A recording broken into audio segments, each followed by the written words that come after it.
तो नमस्कार दोस्तों, आज की इस वीडियो में हम बात करने जा रहे हैं सायरन नाम की इस अपकमिंग सीरीज़ के बारे में, जो कि नेटफ्लिक्स की तरफ से हमें देखने को मिल रही है।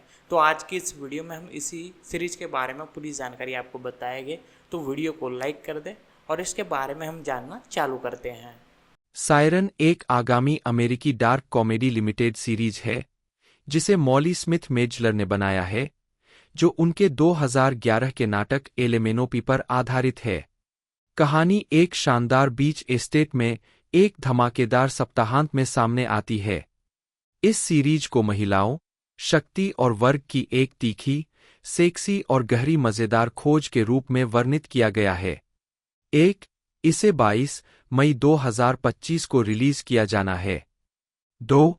आधार: डेवॉन अपनी बहन सिमोन के अपने नए बॉस, अरबती माइकेला के साथ खौफनाक रिश्ते को लेकर चिंतित है और वह निर्णय लेती है कि अब हस्तक्षेप का समय आ गया है। गालना: मुख्य: जूलियन मूर, माइकेला केल, एक अरबती और सिमोन की बॉस। मेघन फही, डेवोन डेविड, सिमोन की बड़ी बहन। मिल्ली एलकॉक, सिमोन डेविड, डेवोन की छोटी बहन। केविन बेकन, पीटर केल, माइकेला के पति। Glenn Howerton, Ethan Corbin 2। पुनरावर्ती: Josh Segarra Raymond, Felix Solis Jose, Trevor Salter Jordan के रूप में। ब्रिटनी ओल्डफोर्ड, मिस्सी के रूप में। लॉरेन वीडमैन पैट्रिस के रूप में। जेन लियोन क्लो के रूप में। एरिन न्यूफर लिसा के रूप में। Emily Borromeo, Astrid. Bill Camp Bruce David. Patrick Voss Davis Eddie के रूप में। एपिसोड नहीं। शीर्षक निर्देशक द्वारा लिखित। 3. मूल रिलीज की तारीख 2. 1 TBA Nicole Kassell. 4 teleplay Molly Smith Metzler 22 मई 2025। 2 TBA Nicole Kassell. 4 teleplay Bekah Brunstetter. Television story Bekah Brunstetter 22 मई 2025। 3 टीबीए कॉलिन मैककेना 22 मई 2025। 4 टीबीए मॉली स्मिथ मेजलर और कॉलिन मैककेना 22 मई 2025।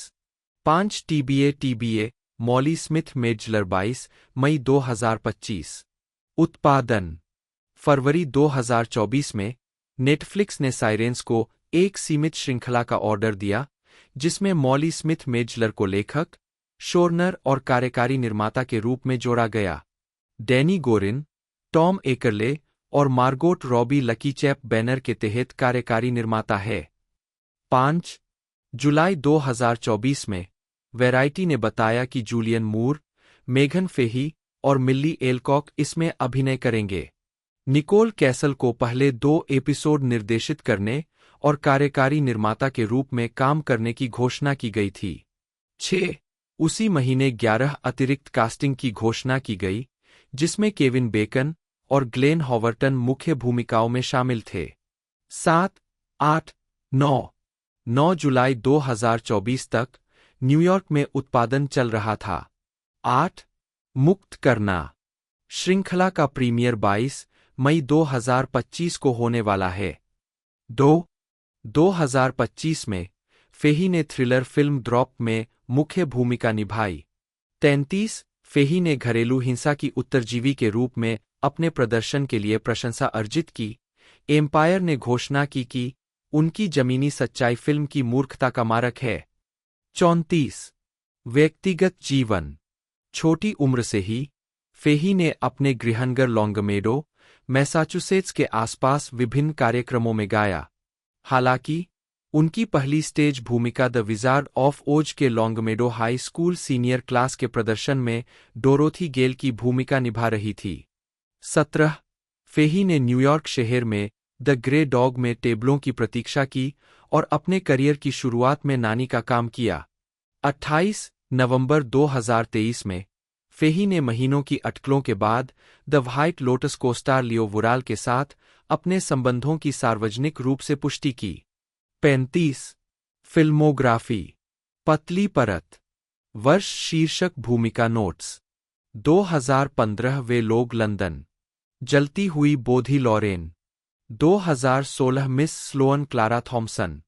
हमारा समय जेन 2024 आपका राक्षस जैकी डेन्नन 2025 पुनर्निर्माण रूबी अटूट लड़का टेरेसा लेरेटे बूंद वायलेट गेट्स 36 टेलीविजन वर्ष शीर्षक भूमिका notes 2009 gossip girl Devin episode the lost boy 2010 से 2012 जीने के लिए जीवन हन्ना ओकॉनर आवर्ती भूमिका 2011 खोया हुआ वेलेंटाइन युवा Caroline Robinson Thomas television film hallmark Hall of fame अच्छी पत्नी शेल्बी हेल एपिसोड राज्य के मामले 2012 जरूरी खुरदुरापन ओलिविया डिफ्लोरियो 4 एपिसोड राजनीतिक पशु जॉर्जिया गिबन्स लघु श्रृंखला 4 एपिसोड शिकागो आग निकी रुटकोव्स्की 3 एपिसोड 2013 यह और भी बुरा हो सकता था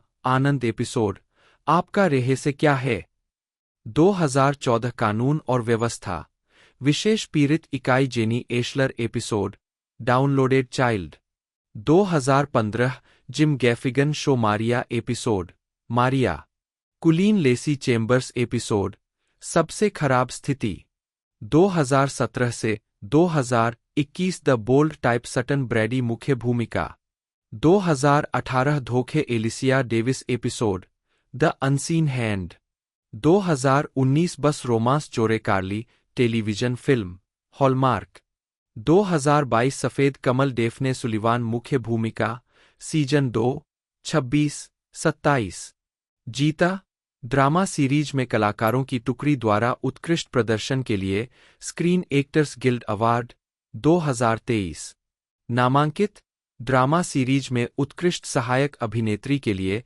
प्राइम टाइम एमी अवार्ड 2023 2024 आदर्श जोड़ी मेरिट मोनाको 6 एपिसोड 2025 आवाज डेवोन डेविड 37 टीबीए अच्छी बेटी चार्लोट क्विन अवस्था नेक्स्ट टू नॉर्मल 2010 से 2011 बूथ थिएटर में नताली गुडमैन प्रतिस्थापन के रूप में 17 वी आर द टाइगर्स 2015 54 पर नीचे रिले विलियम्स के रूप में 13 lost girls 2015 ल्यूसिले लॉर्टेल theatre MCC theatre में पेनी लेफेब्रे के रूप में 14 Linda 2017 New York city centre stage I Manhattan theatre club में स्टीवी के रूप में 15 संदर्भ मेघन एलेक्जेंड्रा फेही 1/FEHI/2 जन्म 25 अप्रैल 1990 3 एक अमेरिकी अभिनेत्री है। उन्होंने ABC daytime soap opera one life to live 2010 से 2012 में हन्ना ओकॉनर की भूमिका निभाते हुए अपनी पहली प्रमुख भूमिका निभाई और म्यूजिकल नेक्स्ट टू नॉर्मल 2010 से 2011 में ब्रॉडवे की शुरुआत की। 2015 के ड्रामा दोज पीपल और बर्निंग बोधी में अपनी पहली 2 फिल्म भूमिकाओं के बाद फेही को Freeform drama series the bold type 2017 से 2021 में एक अभिनीत भूमिका के साथ सफलता मिली। 2022 में फेही को HBO anthology series the white lotus के दूसरे सीजन में उनकी भूमिका के लिए आलोचकों की प्रशंसा मिली, जिसके लिए उन्हें ड्रामा सीरीज में उत्कृष्ट सहायक अभिनेत्री के लिए प्राइम टाइम एमी अवार्ड के लिए नामांकित किया गया था। तब से उन्होंने सीमित श्रृंखला द परफेक्ट कपल 2024 और थ्रिलर फिल्म ड्रॉप 2025 में अभिनय किया है। आजीविका थिएटर 2008 की गर्मियों के दौरान फेही ने ओपन कॉल्स में भाग लिया और 2008 के अंत में एरिना स्टेज के प्रोडक्शन नेक्स्ट टू नॉर्मल में जेनिफर डेमियानो के लिए नेटली गुडमैन के रूप में स्टैंड बाय के रूप में कास्ट किया गया। वह ब्रॉडवे पर बूथ थिएटर में इसके स्थानांतरण के दौरान कलाकारों के साथ रहीं, जिसने 27 मार्च 2009 को पूर्वावलोकन शुरू किया। 19 जुलाई 2010 को जब Damiano Broadway musical Spiderman Turn Off the Dark की तैयारी के लिए कलाकारों से अलग हो गए, तो फेही ने नेटली के लिए मुख्य अभिनेता के रूप में कार्यभार संभाला। साथ ही मारिन माजी ने मां डायना और जेसन डेनियल ने पिता डैन की भूमिका निभाई। मैकेंजी मौजी ने नेटली के स्टैंड बाय के रूप में उनकी जगह ली। दिसंबर 2010 में यह घोषणा की गई कि फेही को 1992 के डिज्नी कल्ट क्लासिक न्यूजीज पर आधारित एक स्टेज रूपांतरण की रीडिंग में कास्ट किया गया था। 7. पेपर मिल प्लेहाउस ने अपने 2011 से 12 सीजन के लिए संगीत का काम संभाला, जिसका निर्माण 15 सितंबर से 16 अक्टूबर 2011 तक चला। 8. हालांकि फेही ने उस उत्पादन में भाग नहीं लिया, उन्होंने 2009 में ब्री लोडरमिल्क और कैट केरिगन की The Unauthorized Autobiography of Samantha Brown जैसे संगीतकारों के कामों के लिए डेमो भी रिकॉर्ड किए हैं, और हाल ही में 1 मार्च 2011 तक शीर्षक चरित्र के रूप में कॉन्सर्ट रिव्यू में प्रदर्शन करना जारी रखा है। 9. मई 2011 में फेही ने मिनेसोटा के सेंट पॉल में पहले हफ्ते के स्टॉप पर नेक्स्ट टू नॉर्मल के पहले राष्ट्रीय दौरे में नताली गुडमैन के रूप में अपनी भूमिका को संक्षेप में दोहराया। 10. एम्मा हंटन, जिन्हें दौरे में शामिल किया गया था, ने न्यूयॉर्क शहर में एक कार्यशाला पूरा करने के लिए छुट्टी ले ली। फेही अपने कार्यकाल के लिए बाकी प्रमुख दौरे के कलाकारों में शामिल हो गई। डायना के रूप में एलिस रिप्ले, डैन के रूप में एसा सोमरस, डॉ. मैडेन के रूप में जेरेमी कुशनियर और हेनरी के रूप में प्रेस्टन सेडलेयर। जुलाई 2011 में यह घोषणा की गई कि फेही को गुडस्पीड ओपेरा हाउस में सामंथा ब्राउन की अनधिकृत आत्मकथा में शामिल किया गया था। 11. उन्होंने 4 अगस्त 2011 को प्रदर्शन शुरू होने पर शीर्षक चरित्र के रूप में अपनी भूमिका दोहराई और 28 अगस्त 2011 तक जारी रही। 11. जनवरी 2012 में फेही न्यू वर्ल्ड स्टेज पर ट्वाइलाइट द म्यूजिकल के एक रात के संगीत कार्यक्रम में बेला के रूप में दिखाई दीं। 12. जनवरी 2015 में फेही ने फिनस्टीन चर्वन बिलो में वी आर द टाइगर्स के प्रोडक्शन में भाग लिया, जिसमें उन्होंने रिले विलियम्स के रूप में गायन किया। 13. 2015 की शरद ऋतु में फेही ने एमसीसी थिएटर में लॉस्ट गर्ल्स में ऑफ ब्रॉडवे में पेनी की भूमिका निभाई। 14. 2017 की सर्दियों में फेही ने Manhattan theatre club of Broadway में पेनेलोप स्किनर के नाटक लिंडा में एक रॉक गायक की भूमिका निभाई। 15. टेलीविजन और फिल्म। फेही पहली बार फरवरी 2010 में एबीसी के वन लाइफ टू लिव में कॉलेज की छात्रा हन्ना ओकॉनर के रूप में दिखाई दीं। 16. उसने अपने चरित्र का वर्णन इन शब्दों में किया है: एक पूर्व प्रेमी का पीछा करना, दर्द निवारक दवाओं का ओवरडोज लेना, एक सहपाठी पर जुनून, एक अपराध की गवाह। 17. नवंबर 2010 में भूमिका समाप्त हो गई, जिसके बाद जनवरी 2012 में फेही 2 बाद के एपिसोड में हन्ना के रूप में दिखाई दीं। 18. अन्य टेलीविजन क्रेडिट में गॉसिप गर्ल सीरीज में डेविन के रूप में अतिथि भूमिका शामिल है। 16. 2011 में Fahey Hallmark Hall of Fame film The Lost Valentine में एक युवा 1940 के दशक की मां कैरोलीन थॉमस के रूप में दिखाई दी, जिसमें बेट्टी व्हाइट वर्तमान समय में कैरोलीन की भूमिका में और जेनिफर लव हेविट कैरोलीन की कहानी जानने वाली एक रिपोर्टर की भूमिका में थीं। 19. अगले वर्ष फेही महत्वाकांक्षी ब्लॉगर जॉर्जिया के रूप में मिनी सीरीज पॉलिटिकल एनिमल्स में दिखाई दी। 20. और मुख्य चरित्र के बेटे की ट्यूटर से प्रेमिका बनी ओलिविया डिफ्लोरियो के रूप में नेसेसरी रफनेस में अतिथि भूमिका निभाई। 21. 2016 में फेही को Freeform drama series the bold type में सटन ब्रैडी के रूप में लिया गया, जिसका प्रीमियर 20 जून 2017 को हुआ। 22. 23. उन्होंने इस भूमिका में अपने प्रदर्शन के लिए प्रशंसा हासिल की है। एक समीक्षक ने कहा कि फेही टीवी के सबसे आकर्षक और कमतर प्रदर्शनों में से एक, शो की फिजी, कभी कभी अश्लील कॉमिक लकीर को उत्तम समय और पंचलाइनों के लिए एक विशेष योग्यता के साथ परिभाषित करना जारी रखती है, जो थोड़ा सा चोट पहुंचाती है। 24. नवंबर 2020 में उन्हें drama film the unbreakable boy में सहाभिनीत भूमिका में लिया गया। 25. फरवरी 2022 में फेही को HBO drama anthology series the white lotus के दूसरे सीजन में अपने पति के साथ छुट्टियां मना रही महिला डैफ्ने सुलिवन की भूमिका निभाने के लिए चुना गया था। 26, 27 उन्होंने द व्हाइट लोटस के पहले सीजन में एलेक्जेंड्रा डेडारियो की भूमिका के लिए ऑडिशन दिया था। 28 दूसरे सीजन में उनके प्रदर्शन की प्रशंसा की गई। वैनिटी फेयर ने घोषणा की कि फेही श्रृंखला के दूसरे सीजन की ब्रेकआउट स्टार होंगी।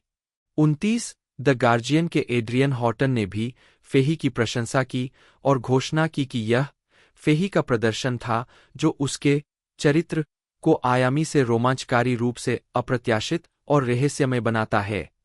30 अपने सहपाठियों के साथ। 31 उन्हें अपने प्रदर्शन के लिए 75वें प्राइम टाइम एमी अवार्ड्स में ड्रामा सीरीज में उत्कृष्ट सहायक अभिनेत्री के लिए नामांकन भी मिला। 32 एलेमेनोपी 2011 में मॉली स्मिथ मेजलर द्वारा लिखा गया एक नाटक है। इसका प्रीमियर 8 मार्च 2011 को लुइसविले, केंटकी में न्यू अमेरिकन प्ले के ह्यूमन फेस्टिवल की 35वीं सालगिरह के हिस्से के रूप में हुआ था।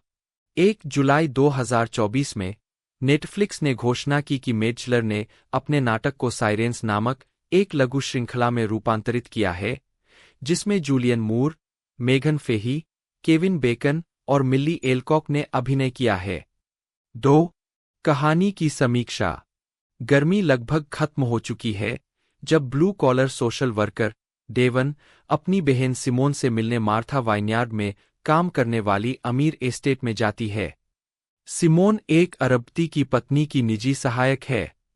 माना जाता है कि मालिक बाहर गए हुए हैं, तभी ट्रॉफी पत्नी माइकेला अप्रत्याशित रूप से वापस आ जाती है। कहानी एस्टेट के आलीशान गेस्ट हाउस में चलती है और इसमें एक सनकी प्रेमी और एक नौकरानी शामिल है। उत्पादन इतिहास।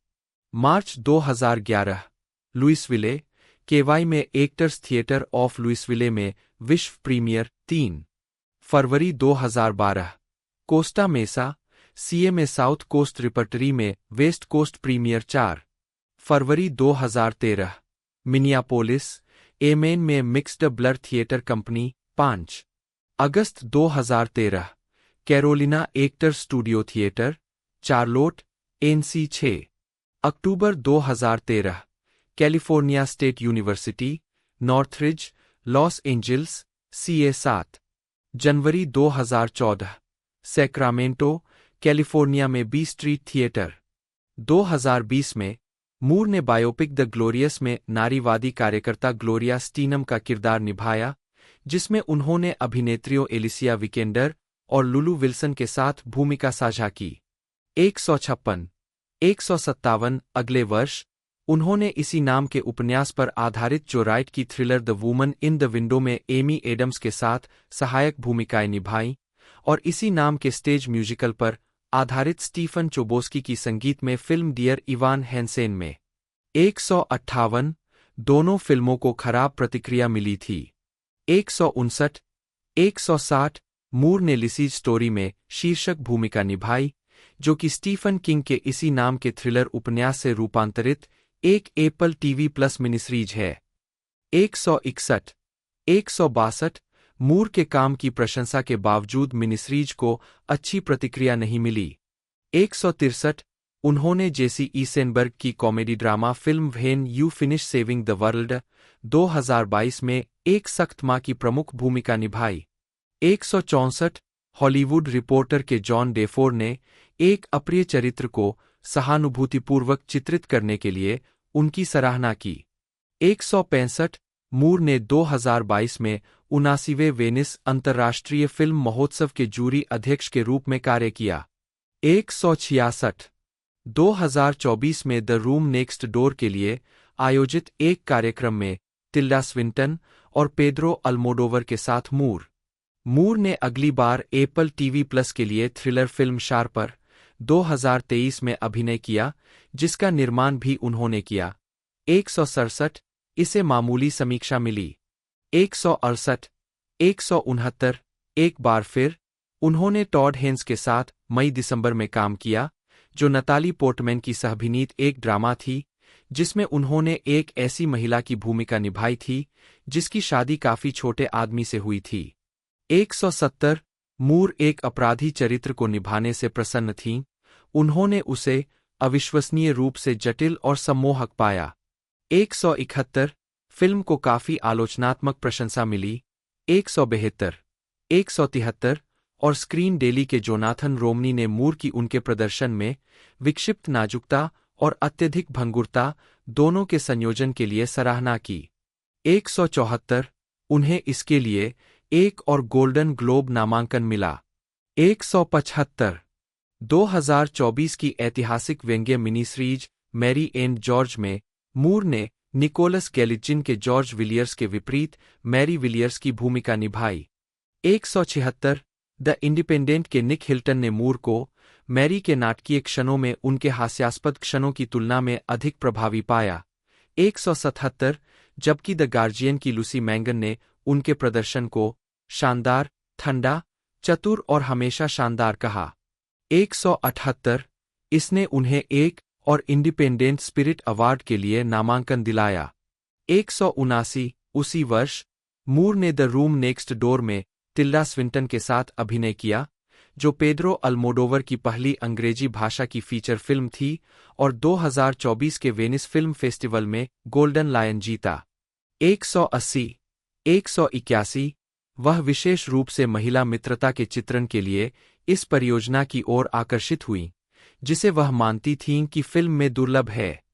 182 दोनों महिलाओं के प्रदर्शन की सराहना करते हुए बीबीसी कल्चर के निकोलस बार्बर ने पाया कि मूर अल्मोडोवार के अजीबोगरीब ढंग से लिखे गए संवादों को प्रस्तुत करने में विशेष रूप से निपुण है। 183 उन्हें इसके लिए सर्वश्रेष्ठ अभिनेत्री के रूप में गोया पुरस्कार नामांकन मिला।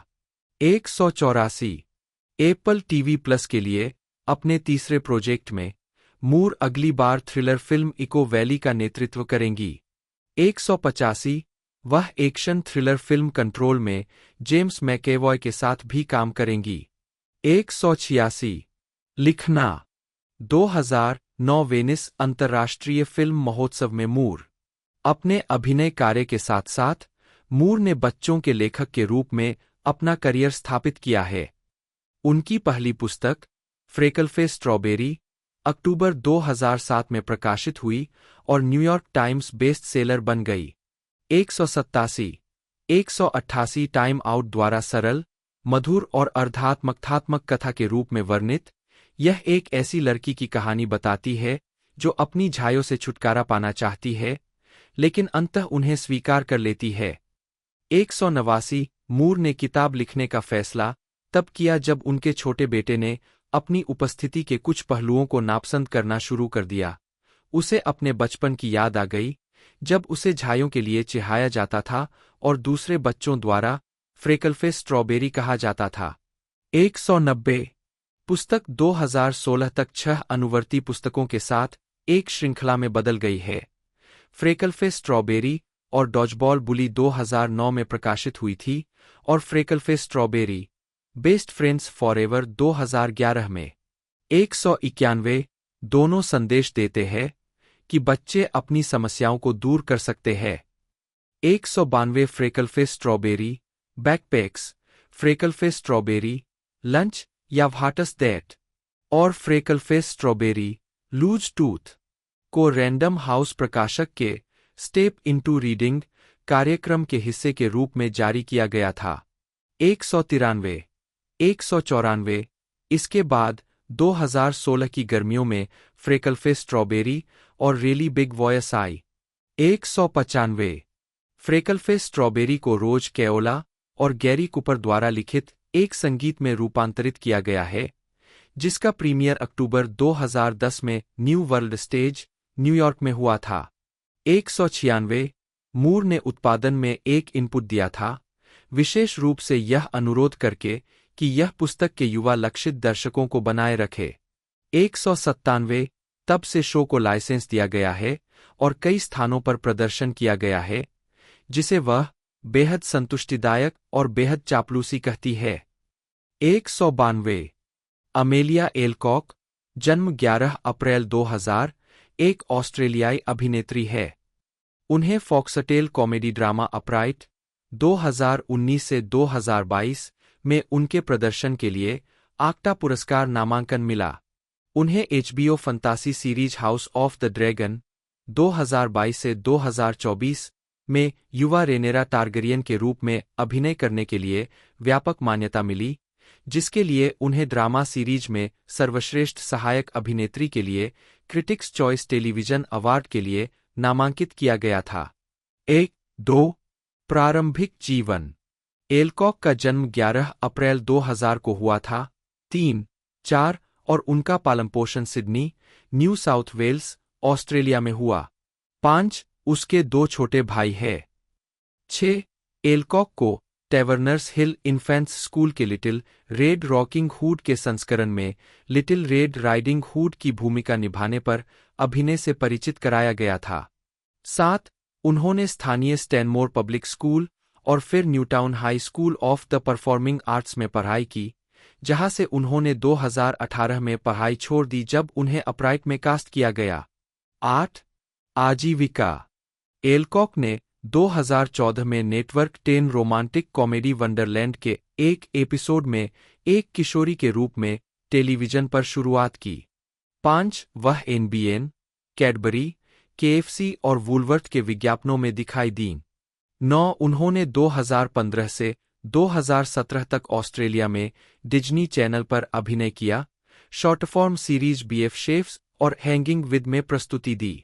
9 2017 में एलकॉक ने ABC television drama Janet king की तीसरी और अंतिम श्रृंखला में ओडेसा यंग और सिंडी जैक्सन के साथ web mini series high life में इसाबेला बैरेट के रूप में अपनी पहली नामित भूमिकाएं निभाईं।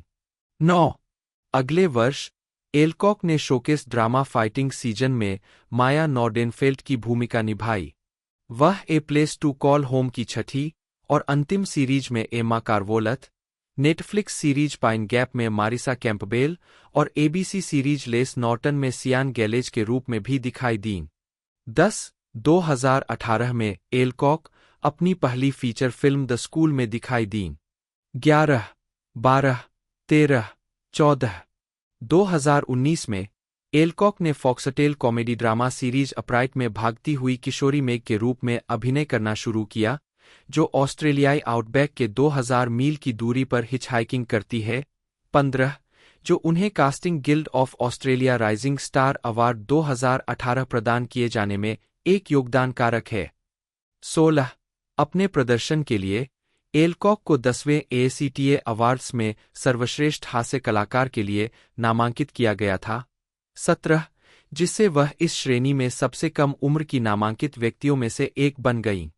18 एलकॉक 2022 में अपराइट की दूसरी सीरीज के लिए लौटीं।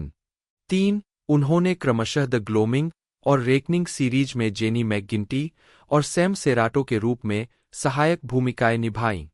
6 8 एलकॉक को HBO श्रृंखला हाउस ऑफ द ड्रैगन में राजकुमारी रेनेरा टेरगेरियन की भूमिका के लिए प्रशंसा मिली।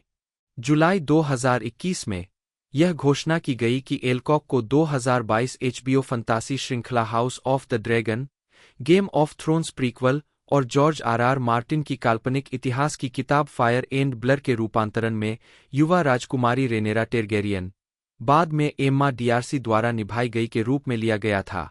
19-20 एलकॉक ने आलोचकों की प्रशंसा प्राप्त की और इसे एक हाइलाइट माना गया। सीनेट के लिए डैनियल वैन ब्लूम ने लिखा, हाउस ऑफ द ड्रैगन के शुरुआती एपिसोड का चमकता सितारा निश्चित रूप से रेनेरा के रूप में मिल्ली एलकॉक है। उसके पास एक आकर्षक अभिव्यंजक चेहरा है, आंखों का एक साधारण निचोड़ या होठों का शुद्धिकरण राजा की अदालत की राजनीति के साथ भावनाओं की सीमा को धोखा दे सकता है। 21 जनवरी 2023 में एलकॉक बैंड के चौथे एल्बम काउंसिल स्काइज से नोएल गैलाघर के हाई फ्लाइंग बर्ड्स के गीत ईजी नाउ के संगीत वीडियो में दिखाई दिए।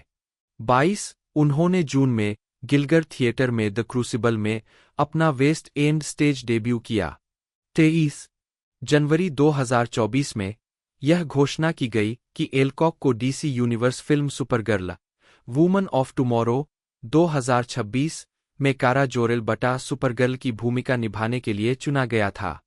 24-25 वह Netflix dark comedy limited series siren में जूलियन मूर और मेघन फही के साथ अभिनय करेंगी।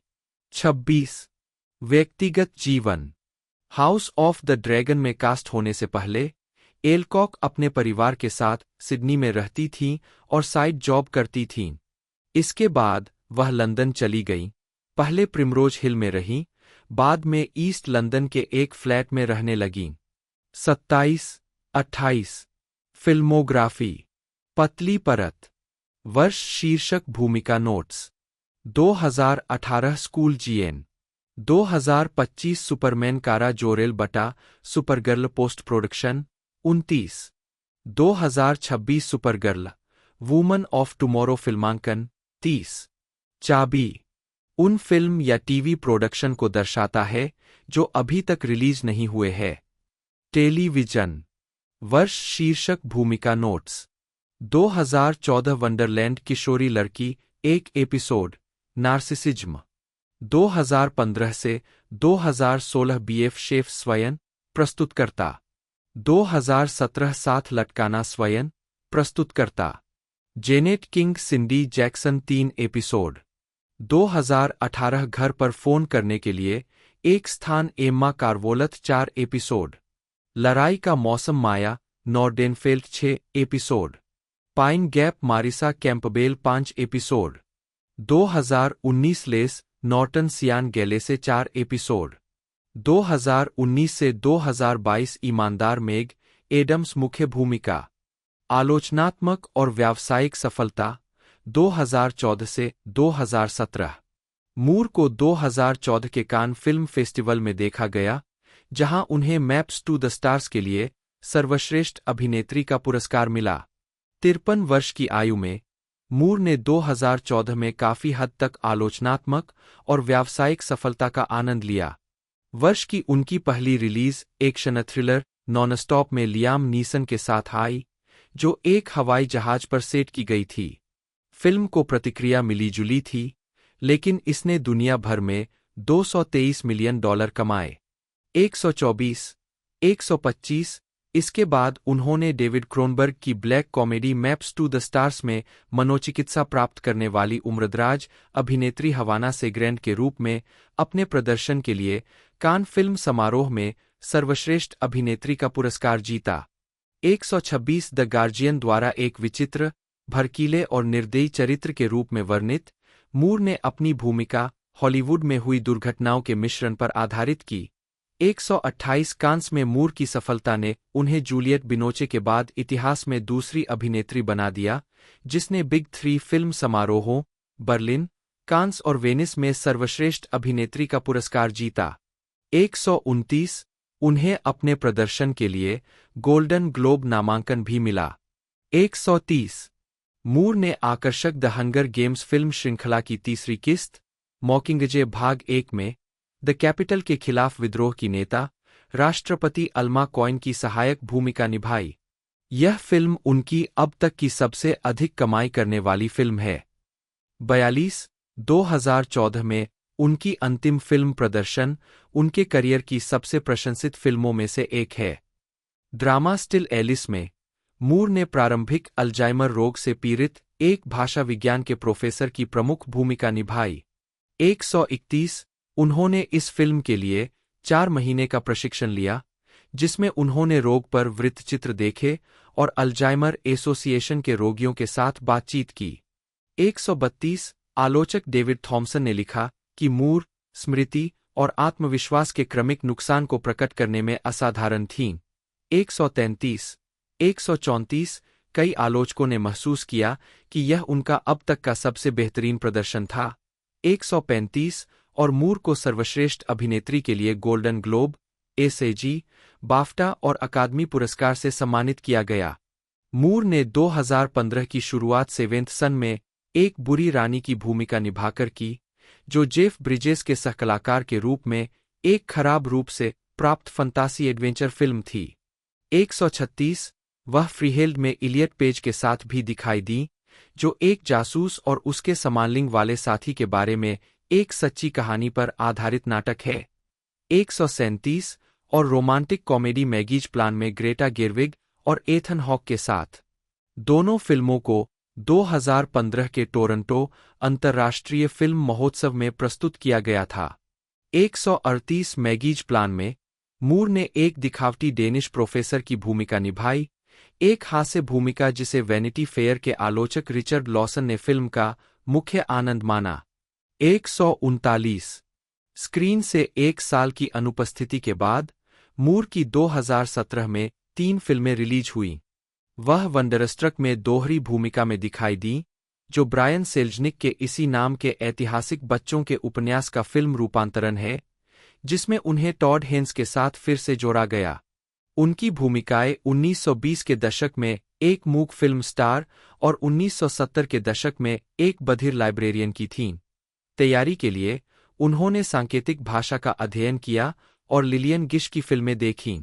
141 142 रिचर्ड लॉसन ने उन्हें सीमित स्क्रीन समय के बावजूद बेहद देखने लायक माना। 143 मूर ने उस वर्ष दूसरी बार सबरबिकॉन में दोहरी भूमिका निभाई। 141 फिल्म को नकारात्मक समीक्षा मिली।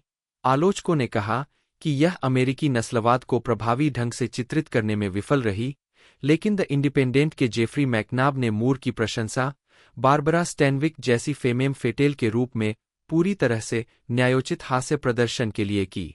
144 145 मूर की वर्ष की अंतिम रिलीज 2015 की जासूसी film Kingsman The Secret Service का सीक्वल थी, जिसका उपशीर्षक द गोल्डन सर्कल था, जिसमें Colin Firth, Taron Egerton, Channing Tatum और हैली बेरी ने सहअभिनय किया था। 146 उन्होंने खलनायक उद्यमी पोपी एडम्स की भूमिका निभाई, जो एक ड्रग कार्टेल चलाती है। अपने चरित्र की हरकतों के बावजूद मूर ने पोपी को अजीब लेकिन उचित दिखाने के लिए भूमिका निभाई। 141 पीटर डेब्रूज ने फिल्म को अजीब बताया और लिखा कि मूर ने मार्था स्टीवर्ट के रूप में एक राक्षसी 1950 के दशक की गृहिणी के रूप में अपनी भूमिका निभाई थी। 147 फिल्म ने दुनिया भर में $410 मिलियन से अधिक की कमाई की। 148 स्वतंत्र फिल्में और स्ट्रीमिंग प्रोजेक्ट 2018 वर्तमान मूर की 2 फिल्में थीं जिनका प्रीमियर 2018 में हुआ था। वह सेबेस्टियन लेलियो की ग्लोरिया बेल की ओर आकर्षित हुईं, जो कि लेलियो की अपनी चिली फिल्म ग्लोरिया की अंग्रेजी भाषा की रीमेक थी, जिसमें एक मध्यम आयु वर्ग की महिला की जीवन में अर्थ की खोज का दुर्लभ चित्रण था। 149 द हॉलीवुड रिपोर्टर के स्टीफन डाल्टन का मानना था कि उन्होंने एक पूरी तरह से स्वाभाविक और चुपचाप मंत्रमुग्ध करने वाला स्टार प्रदर्शन दिया था। 150 और द न्यूयॉर्क टाइम्स ने उन्हें वर्ष के 10 सर्वश्रेष्ठ अभिनेताओं में से एक का नाम दिया। 151 उस वर्ष उनकी दूसरी फिल्म बेल कैंटो थी, जो जापानी दूतावास बंधक संकट के बारे में एन पैचेट के इसी नाम के उपन्यास पर आधारित एक थ्रिलर थी। 152 एक ओपेरा गायिका के रूप में अपने प्रदर्शन के लिए। 149 शिकागो ट्रिब्यून के गाय लॉज ने फिल्म को उपन्यास का असफल रूपांतरण माना और मूर के काम को उनके मानकों के हिसाब से बेकार किराया माना। 153 अगले वर्ष उन्होंने अपने पति के साथ एक बार फिर आफ्टर द वेडिंग में काम किया, जो सुजैन बियर की इसी नाम की डेनिश फिल्म की रीमेक थी। इसमें उन्हें और मिशेल विलियम्स ने मूल फिल्म में पुरुषों द्वारा निभाई गई भूमिकाओं में दिखाया।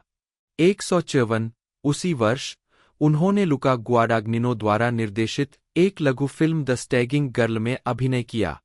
155 नए दशक में उनकी पहली बड़ी स्क्रीन उपस्थिति शेल्टर 2010 थी, एक फिल्म जिसे द डेली टेलीग्राफ के टिम रॉबी ने जघन्य बताया था। 102 मनोवैज्ञानिक थ्रिलर को नकारात्मक समीक्षा मिली और 2013 तक इसकी यूएस रिलीज नहीं हुई। 6 सोल्स का नाम बदला गया।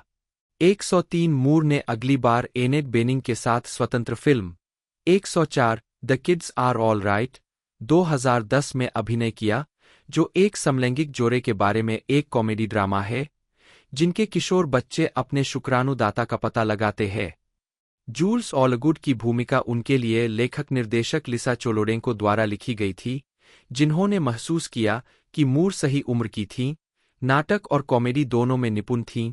105 अभिनेत्री को फिल्म के विवाहित जीवन के सार्वभौमिक चित्रण ने आकर्षित किया और 2005 में इस परियोजना के लिए प्रतिबद्ध हुई। 105 the kids are all right को व्यापक रूप से सराहा गया, अंततः सर्वश्रेष्ठ चित्र के लिए ऑस्कर नामांकन प्राप्त हुआ। 106 आलोचक बेत्सी शार्की ने जूल्स के रूप में मूर के प्रदर्शन की प्रशंसा की, जिसे उन्होंने अवास्तविक आवश्यकता और मध्य जीवन अनिश्चितता का अस्तित्ववादी बंडल कहा, लिखते हुए, ऐसे अनगिनत क्षण है जब अभिनेत्री कैमरे के सामने नंगी हो जाती है, कभी सचमुच, कभी भावनात्मक रूप से, और मूर हर नोट को पूरी तरह से निभाती है। 107 the kids are all right. मैंने उनकी जीवनी पढ़ी, उनके और चुनाव के बारे में लिखी गई किताबें पढ़ी, अपने आईपॉड पर उनकी आवाज को अंतहीन रूप से सुना और एक गायन प्रशिक्षक के साथ काम किया। मैंने मूल रूप से उनके अध्ययन में खुद को डुबो दिया और उन्हें यथासंभव पूरी तरह से प्रामाणिक बनाने का प्रयास किया। किसी ऐसे व्यक्ति का प्रतिनिधित्व करना बेहद चुनौतीपूर्ण था जो बहुत प्रसिद्ध और विलक्षण था और हाल ही में सार्वजनिक रूप से सामने आया। गेम चेंज में सारा पॉलिन की भूमिका निभाने पर मूर। 108 अपने अगले प्रोजेक्ट के लिए मूर सक्रिय रूप से एक और कॉमेडी की तलाश में थीं। 109 क्रेजी स्टूपिड लव में उनकी सहायक भूमिका थी, जिसमें उन्होंने स्टीव कैरेल की अलग हुई पत्नी की भूमिका निभाई थी, जिसे सकारात्मक समीक्षा मिली और दुनिया भर में $142.8 मिलियन की कमाई हुई। 110 111 मूर को मार्च 2012 तक फिर से स्क्रीन पर नहीं देखा गया था, एक ऐसे प्रदर्शन के साथ जिसे काफी प्रशंसा और मान्यता मिली थी।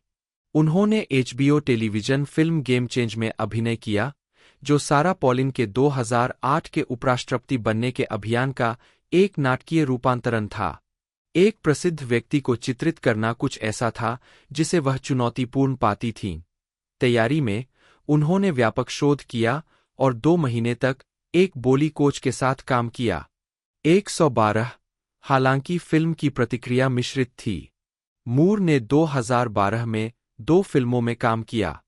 ड्रामा बीइंग फ्लिन, जिसमें उन्होंने रॉबर्ट डी नीरो का समर्थन किया था, की सीमित रिलीज हुई थी।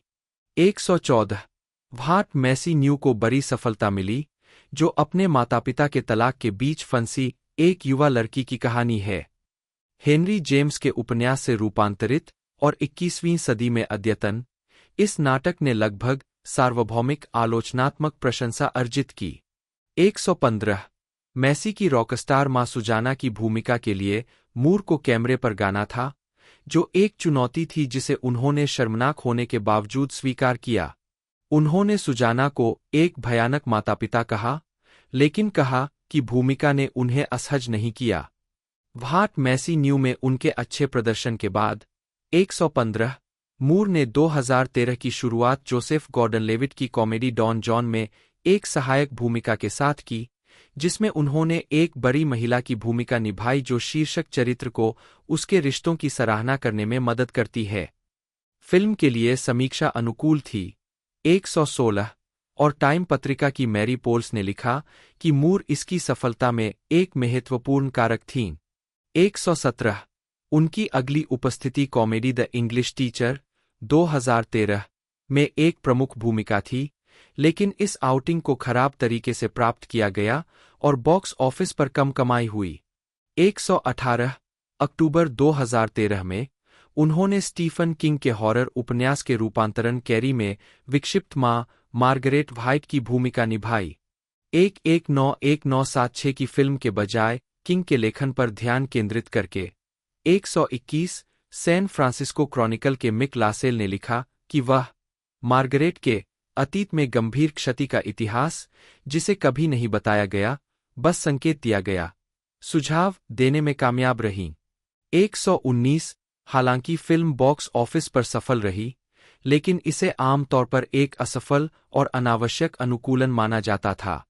122 123 मूर की अगली उपस्थिति कॉमेडी ड्रामा रूममेट्स 1995 में सहायक भूमिका थी, जिसमें उन्होंने पीटर फॉक के चरित्र की बहू की भूमिका निभाई थी।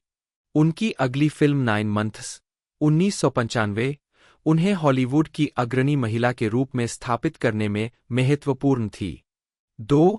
क्रिस कोलंबस द्वारा निर्देशित और ह्यू ग्रांट के सहकलाकार इस रोमांटिक कॉमेडी की खराब समीक्षा की गई, लेकिन यह बॉक्स ऑफिस पर सफल रही। यह उनकी सबसे ज्यादा कमाई करने वाली फिल्मों में से एक है। 40, 41, 42 उनकी अगली रिलीज भी हॉलीवुड प्रोडक्शन थी, क्योंकि मूर थ्रिलर असैसिन्स 1995 में सिल्वेस्टर स्टेलोन और एंटोनियो बैंडेरस के साथ दिखाई दी थीं। आलोचकों की नकारात्मकता के बावजूद फिल्म ने दुनिया भर में 83.5 मिलियन डॉलर कमाए। 43, 44 मूर की 1996 में एकमात्र उपस्थिति merchant Ivory film surviving Picasso. 45 उनके करियर में एक महत्वपूर्ण मोड़ तब आया जब स्टीवन स्पीलबर्ग ने मूर को the lost world, Jurassic park में जीवाश्म विज्ञानी डॉ. सारा हार्डिंग की भूमिका दी। यह उनकी 1993 की ब्लॉकबस्टर जुरासिक पार्क की अगली कड़ी थी। 2. बड़े बजट के प्रोडक्शन को फिल्माना मूर के लिए एक नया अनुभव था, और उन्होंने कहा है कि उन्होंने इसका बेहद आनंद उठाया। 10. यह शारीरिक रूप से मांग वाली भूमिका थी। अभिनेत्री ने टिप्पणी की, हर जगह बहुत कुछ लटका हुआ था। हमने जो कुछ भी उपलब्ध था उससे लटके रहे, साथ ही हम चरे, दौड़े, चीजों से कूदे। यह बस बिना रुके था। 46. द लॉस्ट वर्ल्ड 1997 उस बिंदु तक इतिहास की 10 सबसे ज्यादा कमाई करने वाली फिल्मों में से एक के रूप में समाप्त हुई। 37. द मिथ ऑफ फिंगरप्रिंट्स 1997 में रिलीज हुई उनकी दूसरी फिल्म थी। इसके निर्माण के दौरान उनकी मुलाकात निर्देशक बार्ट फ्रेंडलिच से उनके भावी पति से हुई। उस वर्ष बाद में मूर ने डार्क कॉमेडी शिकागो कैब में एक कैमियो भूमिका निभाई। 47. 1990 के दशक के अंत और 2000 के दशक की शुरुआत में मूर ने उद्योग में महत्वपूर्ण पहचान हासिल की। उनका पहला अकादमी पुरस्कार नामांकन समीक्षकों द्वारा प्रशंसित 48 बूगी नाइट्स 1997 के लिए आया था, जो 1970 के दशक के पोर्नोग्राफी उद्योग में काम करने वाले व्यक्तियों के एक समूह पर केंद्रित है। निर्देशक पॉल थॉमस एंडरसन इसके निर्माण से पहले एक प्रसिद्ध व्यक्ति नहीं थे। उनके नाम पर केवल एक फीचर क्रेडिट था, लेकिन मूर उनकी उत्साही पटकथा से प्रभावित होने के बाद फिल्म के लिए सहमत हो गए। 11 कलाकारों की टुकड़ी में मूर ने एम्बर वेव्स की भूमिका निभाई, जो एक प्रमुख पोर्न अभिनेत्री और मांकृति है, जो अपने असली बेटे के साथ फिर से जुड़ने की लालसा रखती है। बीबीसी के मार्टिन ग्लेनविले ने टिप्पणी की कि भूमिका के लिए आत्मविश्वास और भेद्यता के मिश्रण की आवश्यकता थी।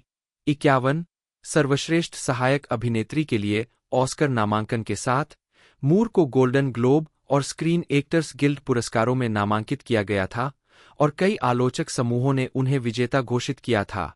विश्वव्यापी मान्यता 1998 से 2002 मूर ने द बिग लेबोव्स्की 1998 में मॉर लेबोव्स्की की भूमिका निभाई थी। यहाँ उनकी तस्वीर जेफ ब्रिजेस के साथ है, जिनके साथ उन्होंने 2011 लेबोव्स्की फेस्ट में फिल्म में सहाभिनय किया था। मूर ने बूगी नाइट्स में अपनी सफलता के बाद कोएन बंधुओं की dark comedy the Big Lebowski 1998 में भूमिका निभाई। यह फिल्म अपनी रिलीज के समय हिट नहीं थी, लेकिन तब से एक पंथ क्लासिक बन गई है। 52 उनकी भूमिका मॉर लेबोव्स्की की थी, जो एक नारीवादी कलाकार और इसी नाम के चरित्र की बेटी है, जो the dude, Jeff bridges film के स्टार के साथ शामिल हो जाती है। 1998 के अंत में मूर को गस वान सेंट की साइको के साथ एक फ्लॉप मिली, जो इसी नाम की क्लासिक अल्फ्रेड हिचकॉक फिल्म की रीमेक थी। 26 उन्होंने फिल्म में लीला क्रेन की भूमिका निभाई, जिसे खराब समीक्षा मिली। 53 और द गार्जियन द्वारा उनकी निरर्थक प्रस्तुतियों में से एक के रूप में वर्णित किया गया है। 37 बॉक्सफिस पत्रिका में एक समीक्षा डार्क कॉमेडी कुकीज फॉर्च्यून 1999 के लिए रॉबर्ट ऑल्टमैन के साथ फिर से जुड़ने के बाद मूर ने एन आइडियल हस्बैंड में अभिनय किया, जो ऑस्कर वाइल्ड के नाटक का ओलिवर पार्कर का रूपांतरण था। 19वीं सदी के अंत में लंदन में सेठ श्रीमती लॉरा शेवर्ले के उनके प्रदर्शन ने एक संगीत या हास्य में सर्वश्रेष्ठ अभिनेत्री के लिए गोल्डन ग्लोब नामांकन अर्जित किया। The End of the Affair 1999 में उनके काम के लिए उन्हें उस वर्ष ड्रामा श्रेणी में भी नामित किया गया था। ग्राहम ग्रीन के उपन्यास पर आधारित मूर ने 1940 के दशक के ब्रिटेन में राल्फ फिएनेस के साथ एक व्यभिचारी पत्नी की भूमिका निभाई। आलोचक माइकल स्रागो ने उनके काम की पूरी प्रशंसा की। उन्होंने लिखा कि उनका प्रदर्शन वह महत्वपूर्ण तत्व था। अपने 2 गोल्डन ग्लोब नामांकित प्रदर्शनों के बीच मूर को ए मैप ऑफ द वर्ल्ड में देखा गया था, जिसमें उन्होंने सिगोर्नी वीवर का साथ देते हुए एक शोक संतप्त मां की भूमिका निभाई थी। 1999 की उनकी 5वीं और अंतिम फिल्म प्रशंसित ड्रामा मैग्नोलिया थी। 56 जो लॉस एंजिल्स में एक दिन में कई पात्रों के जीवन का वर्णन करने वाला एक विशाल मोज़ेक था।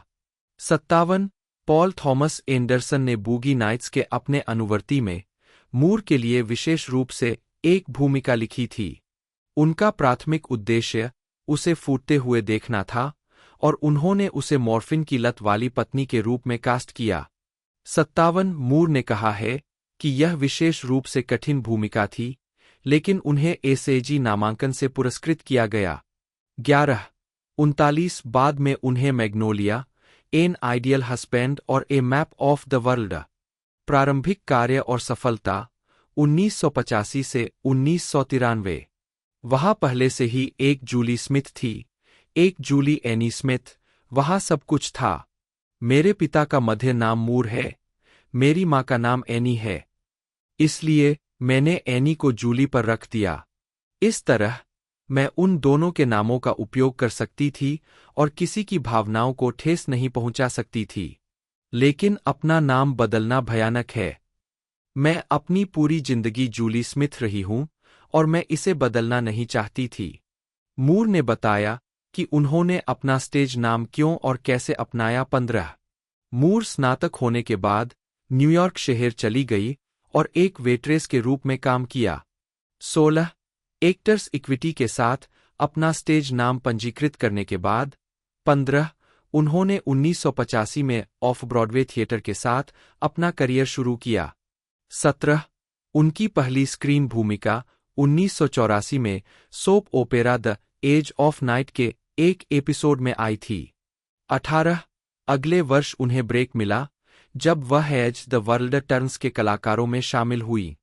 सौतेली बहनों फ्रैनी और सबरीना ह्यूजेस की दोहरी भूमिकाएं निभाते हुए उन्होंने पाया कि यह गहन काम एक महत्वपूर्ण सीखने का अनुभव था और उन्होंने इसके बारे में प्यार से कहा, मैंने आत्मविश्वास हासिल किया और जिम्मेदारी लेना सीखा।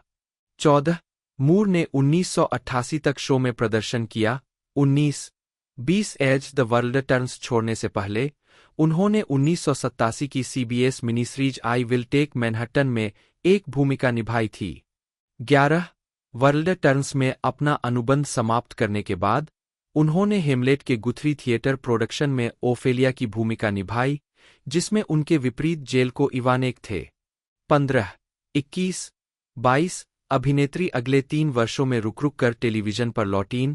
टीवी फिल्मों money, power, murder 1989, the last to go 1991 और कास्ट ए डेडली स्पेल 1991 में दिखाई दीं। 23 1990 में मूर ने स्टेज निर्देशक आंद्रे ग्रेगरी के साथ चेखव के अंकल वान्या के एक वर्कशॉप थिएटर प्रोडक्शन पर काम करना शुरू किया। मूर द्वारा मेरे द्वारा अब तक प्राप्त सबसे मौलिक रूप से महत्वपूर्ण अभिनय अनुभवों में से एक के रूप में वर्णित।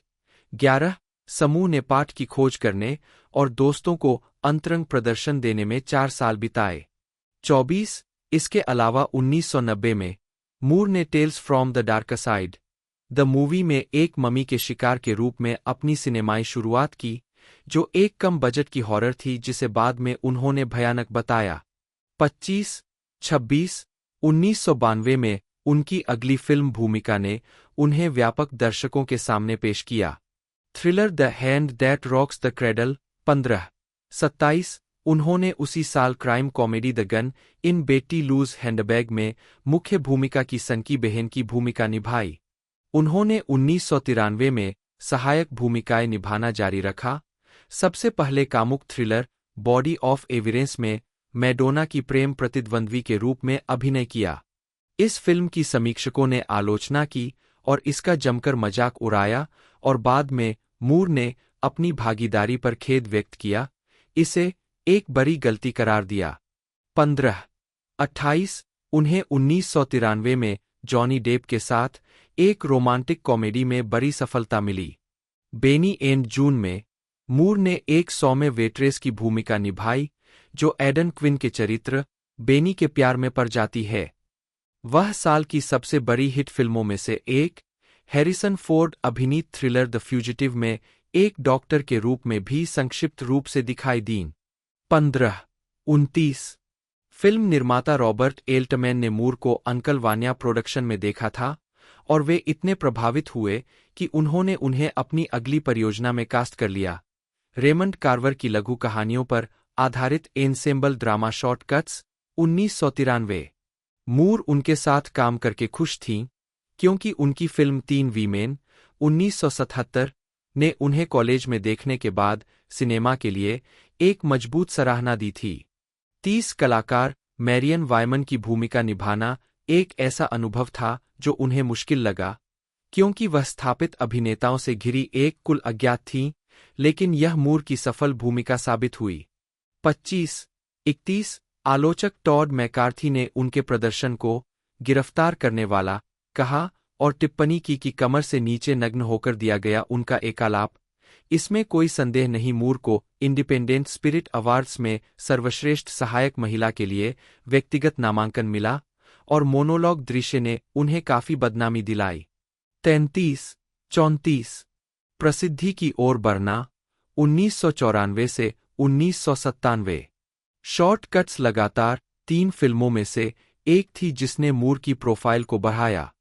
14 इसके बाद 1994 में वान्या ऑन 42वीं स्ट्रीट आई, जो उनके चल रहे अंकल वान्या वर्कशॉप प्रोडक्शन का फिल्माया संस्करण था, जिसका निर्देशन लुइस मेले ने किया था।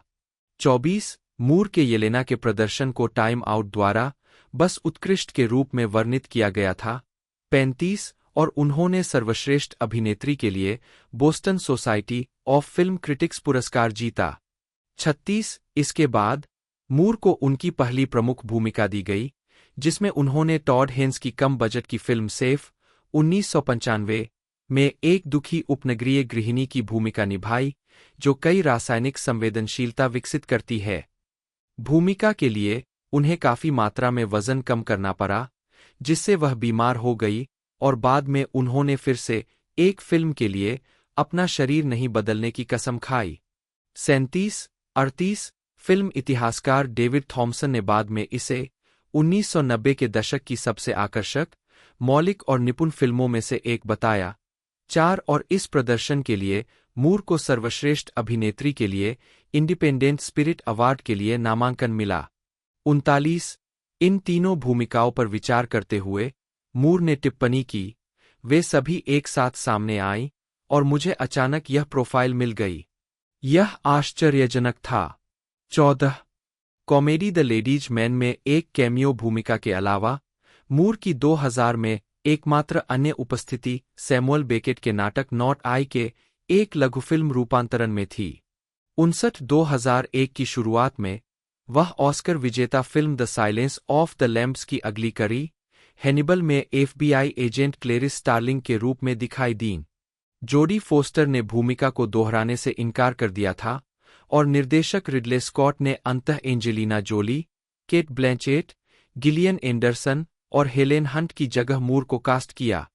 15 अभिनेत्री में बदलाव ने प्रेस से काफी ध्यान आकर्षित किया, लेकिन मूर ने कहा कि वह फोस्टर को पछाड़ने में न तो दिलचस्पी रखती थीं और न ही सक्षम थीं। 15 मिश्रित समीक्षाओं के बावजूद 60, 61, 62, 63 मूर ने 2001 में 3 और फिल्मों में अभिनय किया। डेविड डचोवनी के साथ साइंस फिक्शन कॉमेडी इवोल्यूशन में, अपने पति की नाटकीय फिल्म वर्ल्ड ट्रैवलर में और केविन स्पेसी, जूडी डेंच और कैट ब्लैंचेट के साथ द शिपिंग न्यूज में। तीनों फिल्मों को खराब प्रतिक्रिया मिली। 64, 65, 66। वर्ष 2002 मूर के करियर का एक उच्च बिंदु था। 67, क्योंकि वह एक ही वर्ष में 2 अकादमी पुरस्कारों के लिए नामांकित होने वाली नवीं कलाकार बनी। 68, उन्हें मेलोड्रामा फार फ्रॉम हेवन के लिए सर्वश्रेष्ठ अभिनेत्री का नामांकन मिला, जिसमें उन्होंने 1950 के दशक की एक गृहिणी की भूमिका निभाई थी, जिसकी दुनिया तब हिल जाती है जब उसका पति यह बताता है कि वह समलैंगिक है। यह भूमिका विशेष रूप से उनके लिए टॉड हेन्स द्वारा लिखी गई थी, पहली बार जब दोनों ने सेफ के बाद साथ काम किया था, और मूर ने इसे एक बहुत ही व्यक्तिगत परियोजना ऐसा करने के लिए एक अविश्वसनीय सम्मान के रूप में वर्णित किया। 69, वैरायटी के डेविड रूनी ने एक हताश महिला, सामाजिक दबावों के आगे झुकने और बहादुर चेहरा दिखाने के उनके खूबसूरत प्रदर्शन की प्रशंसा की। 70, लॉस एंजल्स टाइम्स की मनोहला डार्गिस ने लिखा। 71, इस भूमिका के लिए मूर को वेनिस फिल्म फेस्टिवल और नेशनल बोर्ड ऑफ रिव्यू सहित 19 विभिन्न संगठनों से सर्वश्रेष्ठ अभिनेत्री का पुरस्कार मिला। उस वर्ष मूर का दूसरा ऑस्कर नामांकन द ओवर्स के लिए आया, जिसमें उन्होंने निकोल किडमैन और मेरिल स्ट्रीप के साथ सहाभिनय किया था। उन्होंने फिर से एक परेशान 1950 के दशक की गृहिणी की भूमिका निभाई, जिससे केनेथ तुरान को यह लिखने के लिए प्रेरित किया कि वह अनिवार्य रूप से अपनी फार फ्रॉम हेवन भूमिका को दोहरा रही थीं। 72, मूर ने कहा कि यह एक दुर्भाग्यपूर्ण संयोग था कि समान भूमिकाएं एक ही समय में आईं और पात्रों के व्यक्तित्व अलग-अलग थे। 73, रोलिंग स्टोन के पीटर ट्रेवर्स ने प्रदर्शन को दर्दनाक कहा। 74, जबकि द गार्जियन के पीटर ब्रैडशॉ ने शानदार नियंत्रित मानवीय प्रदर्शन की प्रशंसा की। 75, द ओवर्स को सर्वश्रेष्ठ पिक्चर सहित 9 अकादमी पुरस्कारों के लिए नामांकित किया गया था। मूर को सर्वश्रेष्ठ सहायक अभिनेत्री के लिए बाफ्टा और एसएजी पुरस्कार नामांकन भी मिला। स्थापित अभिनेत्री 2003 से 2009। मूर ने 2003 में कोई स्क्रीन उपस्थिति नहीं की, लेकिन 2004 में 3 फिल्मों के साथ वापसी की। वर्ष की उनकी पहली 2 फिल्मों में कोई सफलता नहीं मिली। मैरी और ब्रूस, मैथ्यू ब्रोड्रिक की सहअभिनीत एक डार्क कॉमेडी, को सिनेमाई रिलीज नहीं मिली। 76, इसके बाद लॉज ऑफ अट्रैक्शन आई, जहां उन्होंने कोटाधारित रोमांटिक कॉमेडी में पियर्स ब्रॉसन के साथ अभिनय किया, लेकिन फिल्म को आलोचकों द्वारा नकार दिया गया। 77, व्यावसायिक सफलता मूर को द फॉरगॉटन के साथ लौटी, एक मनोवैज्ञानिक थ्रिलर जिसमें उन्होंने एक मां की भूमिका निभाई, जिसे बताया जाता है कि उसका मृत बेटा कभी अस्तित्व में नहीं था। हालांकि यह फिल्म आलोचकों के बीच अलोकप्रिय थी, लेकिन यह यूएस बॉक्स ऑफिस पर नंबर 1 के रूप में खुली।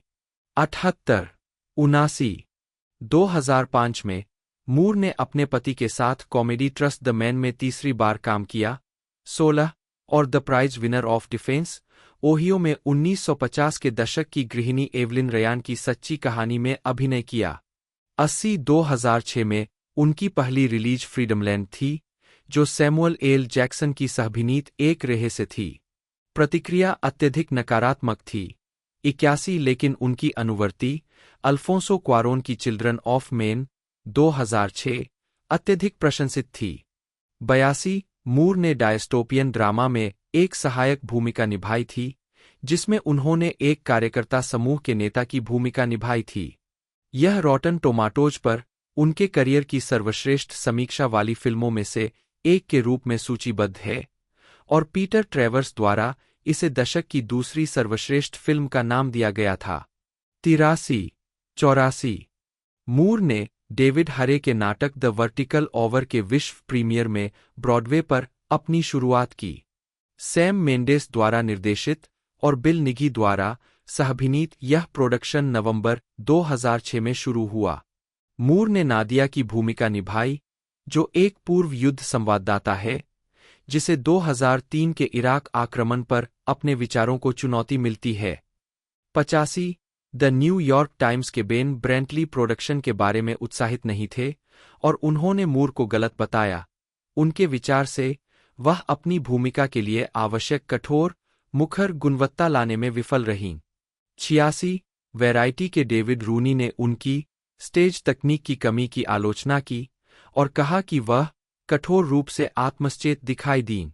85 मूर ने बाद में स्वीकार किया कि उन्हें ब्रॉडवे पर प्रदर्शन करना मुश्किल लगा और वे इस माध्यम से जुड़ नहीं पाईं।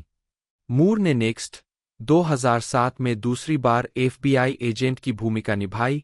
यह एक साइंस फिक्शन एक्शन फिल्म थी जिसमें निकोलस केज और जेसिका बील ने सहअभिनय किया था। फिलिप के डिक की एक छोटी कहानी पर आधारित, आलोचकों की प्रतिक्रिया अत्यधिक नकारात्मक थी। 88 मनोहला डार्गिस ने लिखा, सुश्री मूर यहाँ होने से बहुत दुखी लगती है और यह कोई आश्चर्य की बात नहीं है। 89 अभिनेत्री ने तब से इसे अपनी सबसे खराब फिल्म बताया है। 8 नेक्स्ट के बाद सैवेज ग्रेस 2007 आई, जो बारबरा डेली बेकलैंड की सच्ची कहानी है, एक उच्च समाज की मां जिसका अपने बेटे के साथ ओडिपल संबंध हत्या में समाप्त हो गया। मूर भूमिका से मोहित हो गए थे। 31 सैवेज ग्रेस की सीमित रिलीज हुई थी और इसे मुख्य रूप से नकारात्मक समीक्षा मिली थी। 90 91 हालांकि पीटर ब्रैडशॉ ने इसे बहुत ही शानदार और जबरदस्त अभिनय वाली फिल्म कहा। 92 आई एम नॉट देयर 2007 में मूर ने तीसरी बार टॉड हेन्स के साथ काम किया। फिल्म ने बॉब डायलन के जीवन की खोज की, जिसमें मूर ने जॉन बाइज पर आधारित एक किरदार निभाया था। 93 2008 में उन्होंने मार्क रफालो के साथ ब्लाइंडनेस में, जो निर्देशक फर्नांडो मीरेल्स की एक डायस्टोपियन थ्रिलर थी। फिल्म को व्यापक रूप से नहीं देखा गया था और आलोचक आमतौर पर उत्साही नहीं थे। 94 95 मूर को 3 नई रिलीज के साथ 2009 के अंत तक फिर से स्क्रीन पर नहीं देखा गया था। द प्राइवेट लाइव्स ऑफ पिप्पाली में उनकी सहायक भूमिका थी और फिर उन्होंने लियाम नीसन और अमांडा सेफ्राइड के साथ कामुक थ्रिलर क्लो में अभिनय किया। 23 इसके तुरंत बाद वह सुप्रशंसित ड्रामा ए सिंगल मैन में दिखाई दीं। 96 1960 के दशक के लॉस एंजिल्स में सेट की गई इस फिल्म में कॉलिन फर्थ ने एक समलैंगिक प्रोफेसर की भूमिका निभाई थी जो अपना जीवन समाप्त करना चाहता है। मूर ने उनकी सबसे अच्छी दोस्त, एक साथी अंग्रेजी प्रवासी और अर्धश्रावी तलाकशुदा की भूमिका निभाई। 97 एक ऐसा किरदार जिसे फिल्म के लेखक निर्देशक टॉम फोर्ड ने उसे ध्यान में रखकर बनाया था। 10 वैरायटी की लेस्ली फेल्पेरिन ने टिप्पणी की कि यह कुछ समय में मूर की सर्वश्रेष्ठ भूमिका थी और उनके प्रदर्शन की असाधारण भावनात्मक बारीकियों से प्रभावित थीं। 98 अमेरिकन फिल्म इंस्टीट्यूट द्वारा ए सिंगल मैन को 2009 की शीर्ष 10 फिल्मों में से एक के रूप में चुना गया था। 99 और मूर को फिल्म में उनके प्रदर्शन के लिए 5वां गोल्डन ग्लोब नामांकन मिला। 39 टेलीविजन और हास्य फिल्मों में वापसी 2010 से 2013। मूर 2010 बर्लिन अंतर्राष्ट्रीय फिल्म महोत्सव में the kids are all right की स्क्रीनिंग में भाग लेते हुए। मूर 18 साल में पहली बार टेलीविजन पर लौटीं जब उन्होंने 30 रॉक के चौथे सीजन में अतिथि भूमिका निभाई। वह एमी विजेता कॉमेडी के 5 एपिसोड में दिखाई दीं, जिसमें उन्होंने एलेक्स बाल्डविन के किरदार जैक डोनागी की प्रेमिका नैन्सी डोनोवन की भूमिका निभाई। 100 बाद में वह जनवरी 2013 में श्रृंखला के समापन में दिखाई दीं। 101 वह फ्रैनी ह्यूजेस के रूप में एज द वर्ल्ड टर्न्स में भी लौटीं। 2010 में शो के अंत में अपने किरदार के परिवार के साथ एक दृश्य में एक संक्षिप्त कैमियो उपस्थिति बनाते हुए। 14 जूली एनी स्मिथ, जन्म 3 दिसंबर 1960, जिन्हें पेशेवर रूप से जूलियन मूर के नाम से जाना जाता है, एक अमेरिकी अभिनेत्री और बच्चों की लेखिका है। 1990 के दशक की शुरुआत से फिल्मों में सक्रिय, वह स्वतंत्र फिल्मों में भावनात्मक रूप से परेशान महिलाओं के चित्रण और ब्लॉकबस्टर में अपनी भूमिकाओं के लिए जानी जाती है। वह कई पुरस्कारों की प्राप्तकर्ता है, जिनमें एक अकादमी पुरस्कार, एक ब्रिटिश अकादमी फिल्म पुरस्कार, 2 गोल्डन ग्लोब पुरस्कार और 2 एमी पुरस्कार शामिल है। 2015 में टाइम ने उन्हें दुनिया के 100 सबसे प्रभावशाली लोगों में से एक बताया और 2020 में द न्यूयॉर्क टाइम्स ने उन्हें 21वीं सदी के सबसे महान अभिनेताओं में से एक बताया। बोस्टन विश्वविद्यालय में थिएटर का अध्ययन करने के बाद मूर ने टेलीविजन में अभिनय करना शुरू किया। 1985 से 1988 तक वह soap opera as the world turns में नियमित रूप से शामिल रहीं और उन्होंने डेटाइम एमी पुरस्कार जीता। मूर ने रॉबर्ट ऑल्टमैन की फिल्म शॉर्टकट्स 1993 से सफलता हासिल की।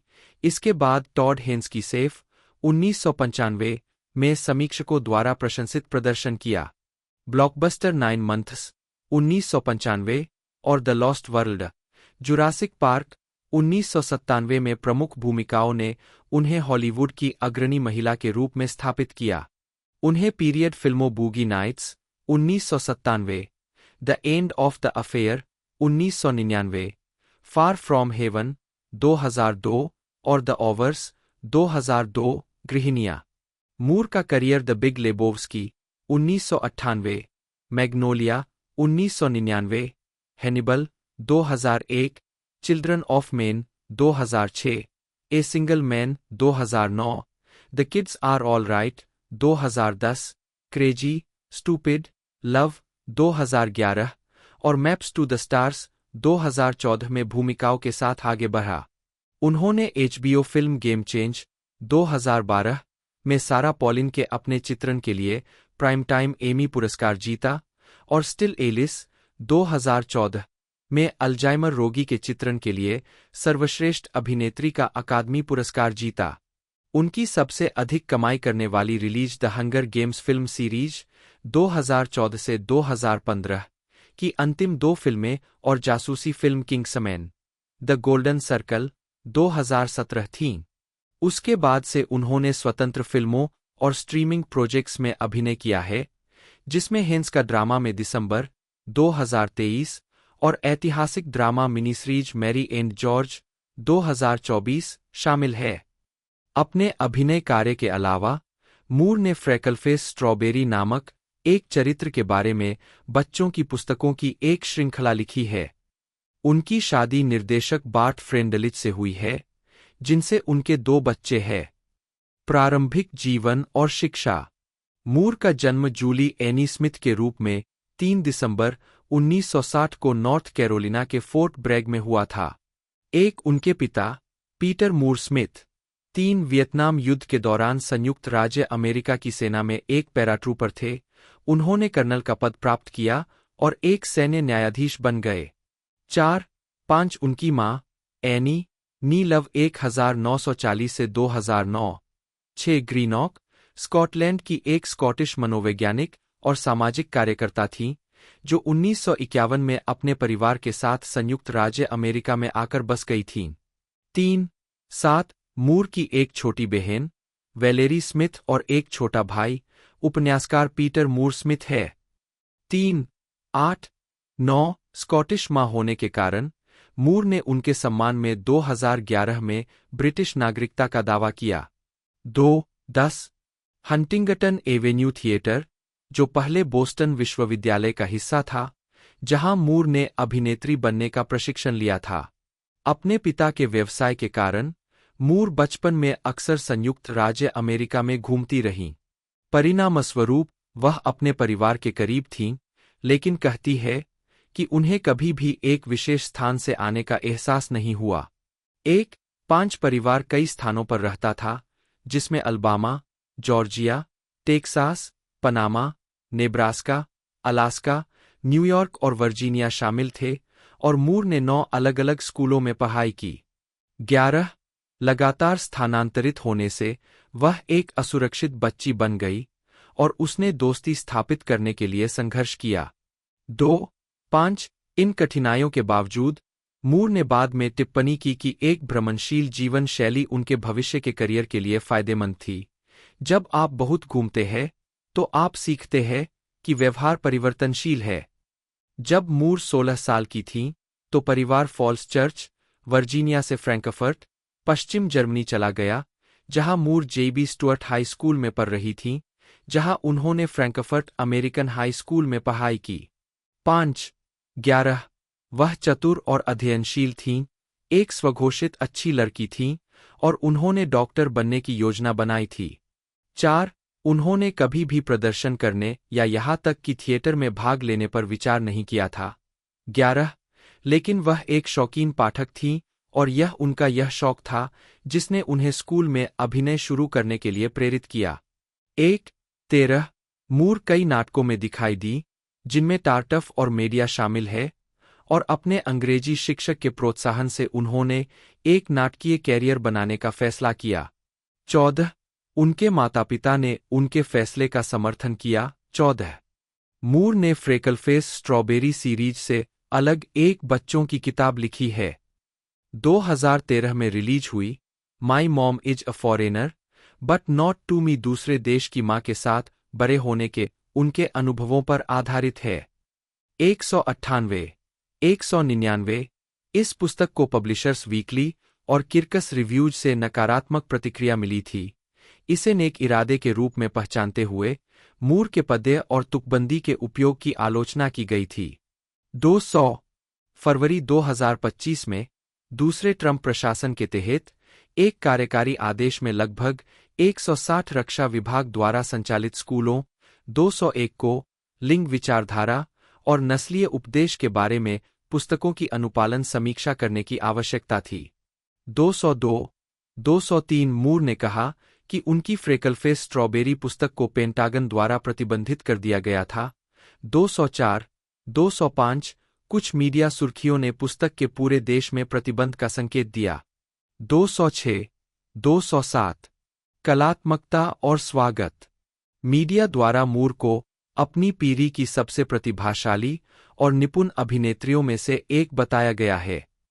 1-4-38-60 के दशक में एक महिला के रूप में वह एक बड़ी उम्र की अभिनेत्री होने के कारण असामान्य है, जो नियमित रूप से और प्रमुख भूमिकाओं में काम करना जारी रखती है।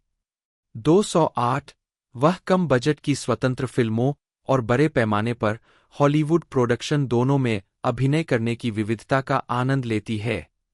10-37-2004 में एक IGN पत्रकार ने 9 मंथ्स जैसी व्यावसायिक रूप से व्यवहार्य परियोजनाओं से लेकर सेफ अनस्केथेड जैसी आर्ट हाउस मास्टरपीस के बीच उछलने की उनकी दुर्लभ क्षमता के बारे में लिखा और कहा, उन्हें आर्ट हाउस और मल्टीप्लेक्स दोनों में समान रूप से सम्मान दिया जाता है। 209 वह कई तरह की सामग्री में अभिनय करने के लिए विख्यात है। 4-37-210 15 अक्टूबर 2013 में मूर को हॉलीवुड वॉक ऑफ फेम पर एक स्टार मिला। 13 उन्हें 4 मौकों 1995, 2003, 2008, 2013 पर पीपल पत्रिका की वार्षिक सौंदर्य सूचियों में शामिल किया गया है। 211 2015 में टाइम पत्रिका ने मूर को वार्षिक टाइम 100 सूची में दुनिया के 100 सबसे प्रभावशाली लोगों में से एक नामित किया। 212 2020 में द न्यूयॉर्क टाइम्स ने उन्हें 21वीं सदी के महानतम अभिनेताओं की अपनी सूची में 11वां स्थान दिया।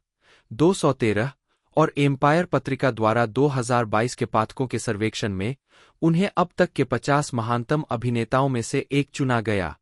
214 मुझे कभी परवाह नहीं होती कि मेरे किरदार मजबूत है। मुझे कभी परवाह नहीं होती कि वे सकारात्मक भी है। मैं ऐसी चीजों की तलाश करता हूं जो मानवीय और पहचानने योग्य और भावनात्मक हों।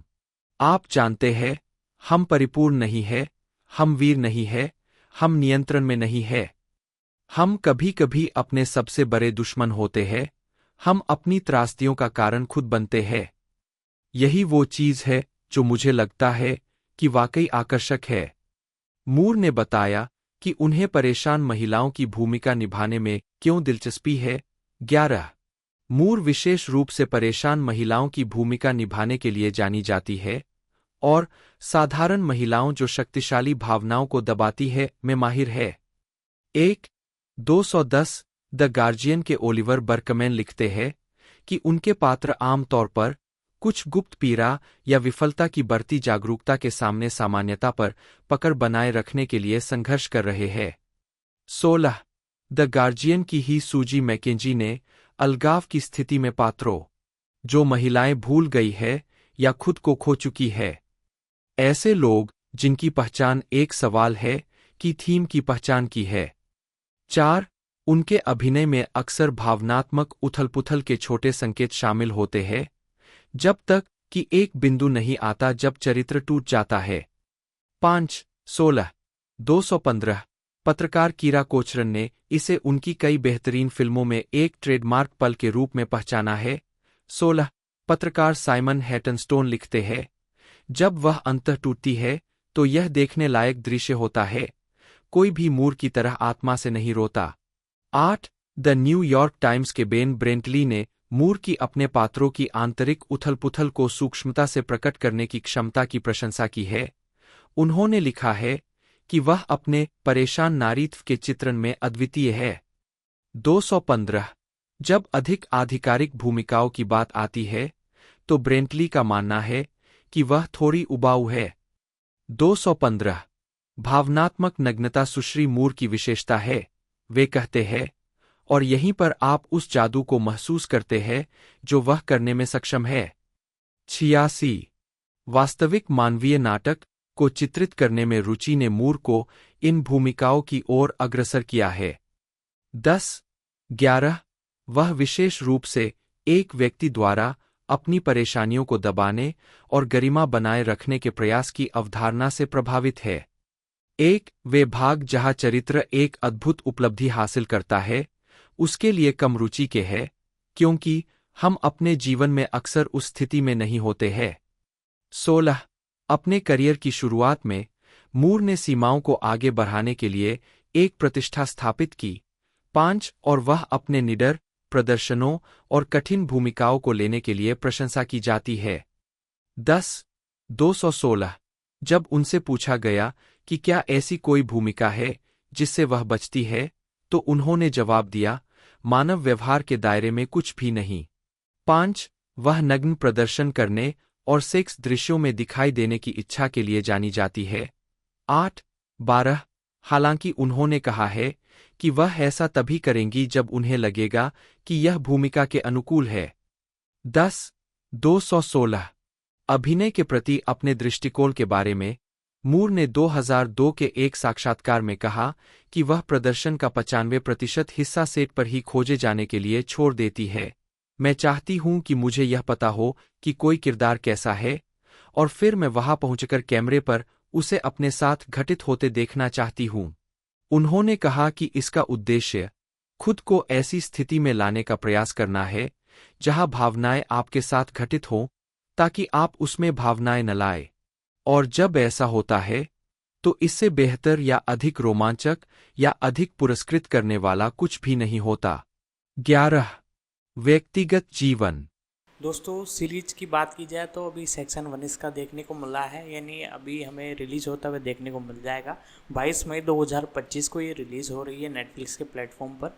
एपिसोडों की बात की जाए तो टोटल मिलाकर हमें 5 एपिसोड देखने को मिलेंगे, जिनकी रनिंग लेंथ लगभग 40 से लेकर लगभग 56 मिनट के बीच में है, जो कि एक बढ़िया लेंथ है और आपको ये बेहतरीन एक तरह से एक्सपीरियंस देने वाली है। तो आपको 22 तारीख तक का इंतज़ार करना पड़ेगा। बाकी मैंने आपको पूरी जानकारी इसकी बता दी है।